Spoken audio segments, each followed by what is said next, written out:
If you like dates, going on them, or eating them, you're gonna love this one. Stay tuned.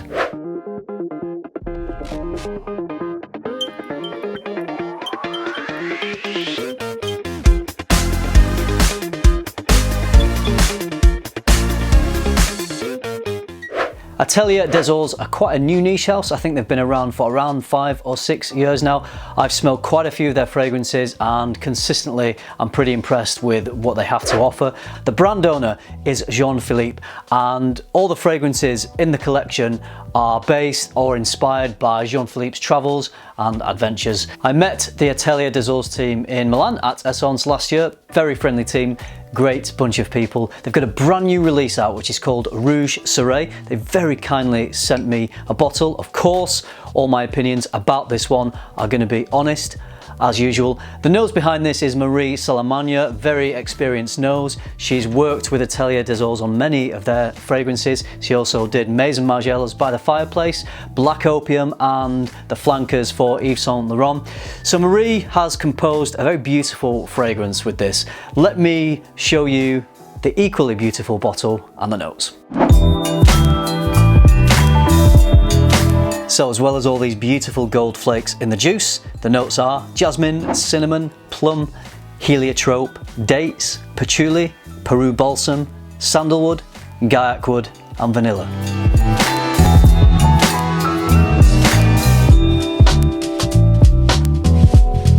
According to the brand, Rouge Sarray is inspired by the ancient trade routes of the Arabian desert, and rouge in the name of the fragrance refers to the coloration of the sand dunes in the Wadi Rum desert and the ancient temple of Petra. So let's talk about how this one smells. Just going to remind myself on my hand. This has got such a good opening. So immediately you get this lush, fleshy, juicy, dark fruits accord. And there's some sweetness as well. So there's plum and there's some cinnamon. And straight away you get that mysterious quality of the balsams in here. So it's got this rich, fruity, sweet opening, but immediately you also detect that there's depth and quality to this. I also get, and this isn't listed, so it might just be me, a very subtle hint of coffee in the opening. Maybe it's the dark fruit accords working with the balsams, I don't know, but it's there just a little bit, just in the opening, which I absolutely love. There's also a lot of sweetness to this fragrance, but it never feels like it's sweetness just for the sake of it. It feels very natural, like it's coming from the fruits and the spices, rather than a synthetic type of sweetness purely added to create a pleasing opening. This one sort of feels like it earns its sweetness, if you know what I mean.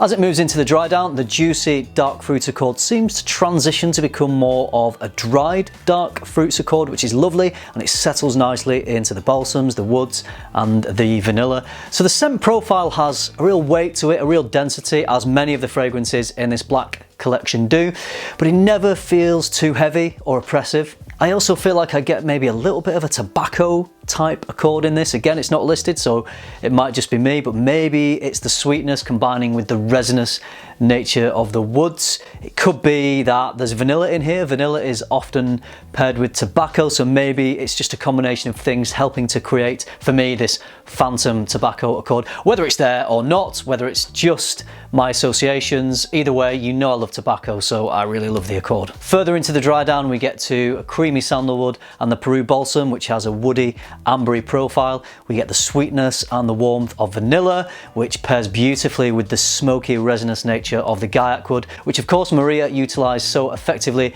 in Maison Margiela's By the Fireplace. Also, those two fragrances share the notes of vanilla and Peru balsam in the base, but they are very different fragrances. This is not smoky like By the Fireplace. You don't get that sweet campfire accord, and we don't get the roasted chestnuts, and this one is fruitier. And I'd also say I find this more of an uplifting fragrance than By the Fireplace. It's not quite as heavy as that one.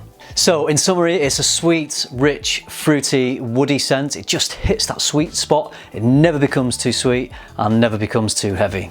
Let's do some FRAG-MENTAL. I think this is absolutely unisex. If you are aged 25 or upwards, I think you would very easily pull this one off. It's quite a versatile fragrance. Yes, it's got some sweeter, heavier characteristics, but I get all this imagery of the hot desert and spice markets, warm countries, warmer temperatures. So personally, I feel like I could wear this in the summer. Some people do prefer just fresher, more citrusy fragrances in the summer, and that's absolutely fine. But this one works for me, I think, in the warmer temperatures. The fruits in here just give it some levity and stop it becoming too heavy or too oppressive. So I think, you know, if it's to your taste, you could easily wear this in the summer. In terms of occasions, again, pretty versatile. I personally think this is quite a sensual scent. It's got that sweet sensuality and the warmth to it, so I think this would work really well on date nights, so dates for dates. The price of this one is £225 for 100ml. I'm not sure of the concentration. I'm assuming it is it does say here, eau de parfum concentration. So £225 for 100ml of EDP. At the moment, as far as I can tell, it's only exclusively available here in the UK anyway at Harvey Nichols. So I'll leave a link to the Harvey Nichols website in the description below this video.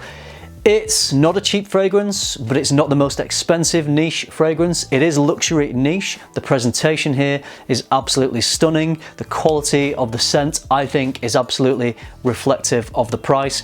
If you enjoy other Atelier Des Ors scents, then I think you will really enjoy this. This really does align closely with the rest of the fragrances in the black collection. So it's got a sweetness, it's got a weight to it. The performance is also good. So I'm getting around 1 to 2 hours of a decent projection. So maybe a meter and a half. Maybe you're going to get a little bit more than that if you spray it on clothes. Also, getting it on clothes would increase longevity a little bit. So I was getting around 8 hours, but I think you would get a little bit longer if you doused your clothes as well as your skin, which I always do to extend the life of a fragrance. So all in all, if you're into luxury niche, if you are into this brand, if you own other fragrances from this brand, I think this would definitely be worth checking out. I think it's a stunning fragrance. The notes in here are right up my street. I love that it's a slightly heavier fragrance that you can wear in warmer temperatures. So for me personally, it has that versatility. If you just prefer your brighter citrusy fragrances for the summer, then you might find this one a little bit too heavy. But what I would recommend, as soon as we are able, I know we can't at the moment, but go into Harvey Nichols and get your nose on this fragrance, because if you like sweet, dark fruit accords in fragrances, I think you'll love this one. I certainly do. I think it's an excellent fragrance, and I'm looking forward to really trying this out through the summer. I'll let you know how it goes. So that completes my thoughts on Rouge Saray from Atelier Des Ors. I think it's a beautiful fragrance. I'm sure most of you out there haven't yet got your nose on it because it's a brand new release and only available so far in Harvey Nichols. I'm not sure if there are plans for it to be more widely available, but wherever you are in the world, just do a search online and I'm sure you'll find somewhere in your country where you can purchase this from. So that's it. Thank you very much for watching. I hope you enjoyed it. I hope you found it useful. Remember, keep tuning into FM and keep smelling good.